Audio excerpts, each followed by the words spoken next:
Hello friends, welcome back to my YouTube channel magic of cooking. तो friends, आज के चले एसेছি आलू और पनीरेर एक निरामिष तरकारी निये। तो आज के आलू पनीरेर निरामिष तरकारिटा करब एकदम सहज और एकदम घरोया उपकरण दिए। तो और बेशी कथा ना बाड़िये चलुन आजकेर এই निरामिष तरकारिटा देखे नेওয়া যাক। पनीरेर এই निरामिष तरकारिटा करार जन्य एखाने आमी परिमाण मतो पनीर निये निয়েছি और लागছে आलू। तो एखाने आमी आलूगुलोके केटे धुए निয়েছি और साथे निয়েছি टमेटो। एखाने बड़ साइजेर दुटो टमेटो आमी लम्बा लम्बा करे केटे धुए निয়েছি। एबार पनीरटाके नुन और हलुदेर गुঁড়ো दिए मेखे नेब। तो दिए दिलाम नुन और दिए देबो हलुदेर गुঁড়ো। बस पनीरटाके मेखे नेब। और एदिके ग्यास अन करे एकटा कड़ाई बसिए कड़ाईटाके गरम करे निয়েছি। एबारे दिए दिচ্ছি सादा तेल। एबार तेलटाके गरम करे निते होबे। तो तेलटा गरम हो गेছে, এবার পনিরগুলোকে ভেজে নেব। তো দুবারে আমি সমস্ত পনির ভেজে তুলে নেব। তো পনিরগুলো ভাজা হয়ে গেছে, ব্যাস এবার তুলে নিচ্ছি। আর সেই পনির ভাজার তেলের মধ্যে দিয়ে দিচ্ছি আলু। আলুগুলোকে ভেজে নেব। পরিমাণ মতো নুন দিয়ে দিলাম। ব্যাস আলুটাকে এবার নাড়াচাড়া করে ভেজে নিতে হবে। তো ভালো করে সুন্দর লাল লাল করে আলুটাকে ভেজে নেব। তো গ্যাসের আঁচটাকে মিডিয়াম আঁচে রেখে আমি আলুগুলোকে নাড়াচাড়া করে ভেজে নিচ্ছি।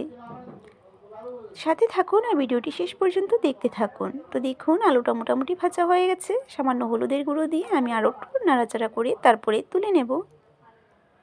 তো এবার তুলে নিচ্ছি। আলু ভাজা সেই তেলের মধ্যে এবারে ফোড়নে দিয়ে দিচ্ছি তেজপাতা। তো একটা তেজপাতা দু টুকরো করে দিয়ে দিলাম আর দিয়ে দিলাম গোটা গরম মশলা, দারচিনি, এলাচ আর লং। ব্যাস নাড়াচাড়া করে হালকা একটু ভেজে এবার ভেজে রাখা আলুগুলো দিয়ে দিচ্ছি। এবার এক এক করে বাকি সব মশলা এড করে নেব। হলুদের গুঁড়ো, লঙ্কা গুঁড়ো আর দিয়ে দেবো জিরে ধনে বাটা। দিয়ে সামান্য জল আমি দিয়ে দেব। তো জিরে ধনে বাটা দিয়ে সামান্য জল দিয়ে দিলাম।